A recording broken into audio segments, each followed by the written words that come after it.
Good morning, Silvia. I trust that you had a good night's sleep. I slept great here in Logan, Utah. Today we're going to end up in a place called Elko, Nevada. But before we get there, we're going to go to a place that I've tried to go to twice before, and that is the Golden Spike National Monument, where the first Transcontinental Rail Road was completed in, I think, in 1869. And that pretty much ended the Oregon-California trails, because why spend 5 months in a wagon when you can take a week-long train trip and get there, and then take a short trip in a wagon to get to your final destination. It's going to be a good day. Let's get started.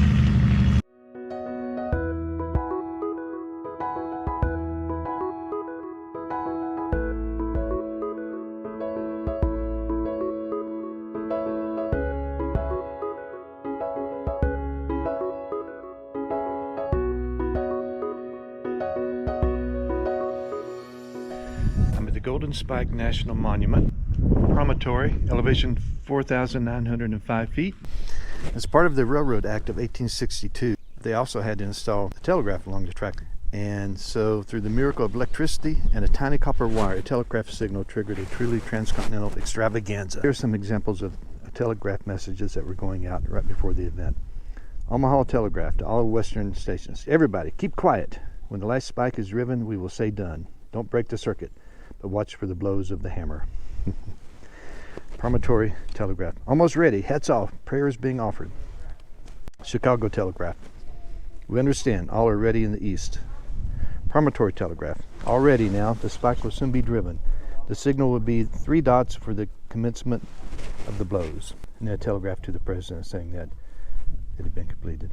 I find this one funny, and it's typical of the West. And this photo, taken one day before the Transcontinental line was completed. This is May 9th, 1869. A 30-foot gap in the railroad remained.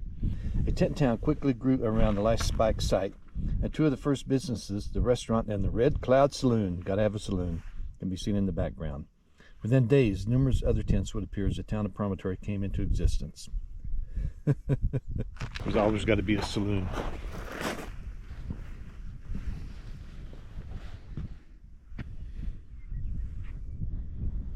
So a few months later, in the fall of that same year, here's a photo of fruit cars going to California to be loaded with perishables to be shipped to eastern markets. So in a few months, it had already become a vital link for transporting freight and passengers. So by September of 1869, 4 months after completion, Promontory was already a boom town composed of hotels, saloons, gambling tents with a few stores and shops. I knew that this part of the line was bypassed at some point with a shorter, with a cutoff.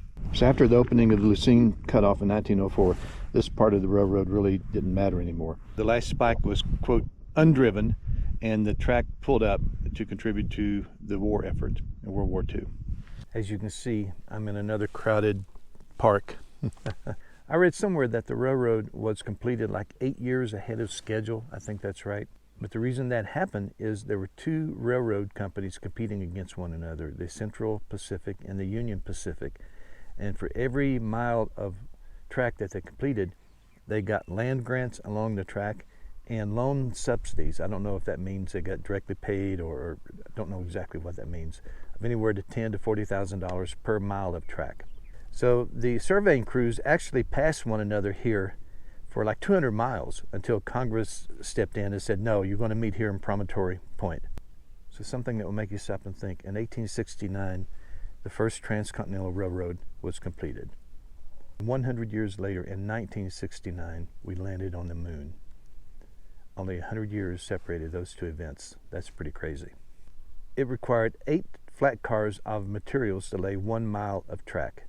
For the Union Pacific, they could bring it in by railroad from eastern cities, but for the Central Pacific, everything had to be shipped around South America to San Francisco. And they had the harder terrain also. They had to make it over the Sierra Nevada, so the miles that they completed were like a third of what the other railroad company completed.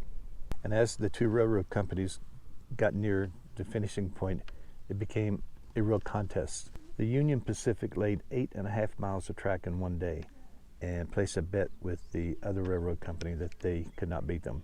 And they did by laying a little bit over 10 miles of track in one day. This is simply a replica of the Golden Spike and the rail as it existed at that point. This was a slow way to move dirt. That was hooked to a donkey or a mule, and then someone had to operate it in the back. But it was better than a shovel at a time, though. Coming from the Pacific, the railroad ties were milled, and like you would see a tie today with square edges.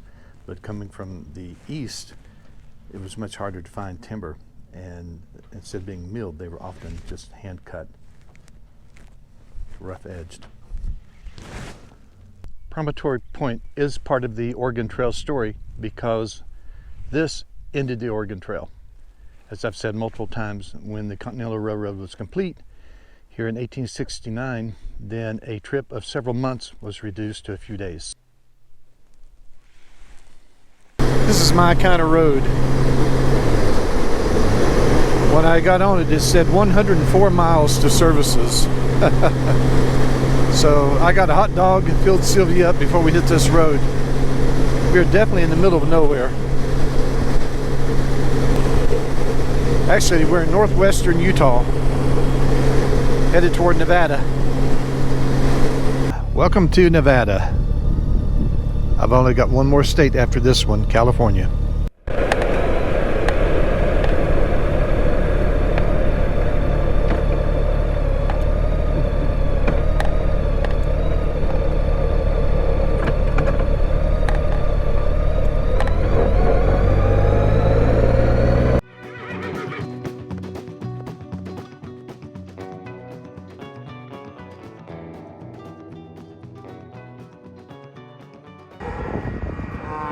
They know something's up.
By the head first, and the other guy comes in from behind.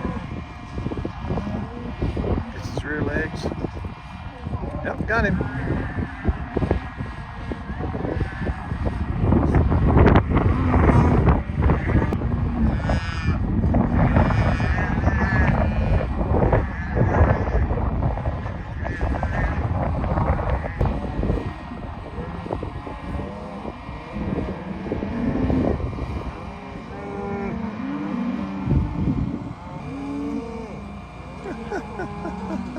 Got him again.